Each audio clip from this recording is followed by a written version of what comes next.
mapenzi ya watu.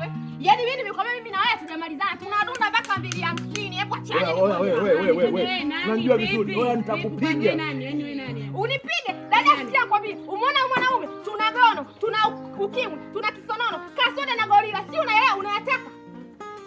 Unayataka? Ana ukimwi, tunatumia dozi baba vidonge. Wewe tunafanana mpaka rangi. Wewe uende wapi? Mama mtu. Mama mtu wako nani? Mimi na wewe mpaka 250 nishakwambia. Unajua unaniharibia kwenye mambo yangu. Mimi na wewe tumeachana. Mimi na wewe tumebaki wa ex. Kwa nini unaniharibia kwenye mambo yangu? Wewe mimi na wewe tumeachana. Nakuuliza kwa nini unaniharibia kwenye mambo yangu? Nakuuliza wewe kwa nini unaniharibia kwenye mambo yangu? Wewe mimi toka lini nina ukimwi? Toka lini nina gono? Wapi nina kisonono? Ndio kukanipe wewe. Can it happen?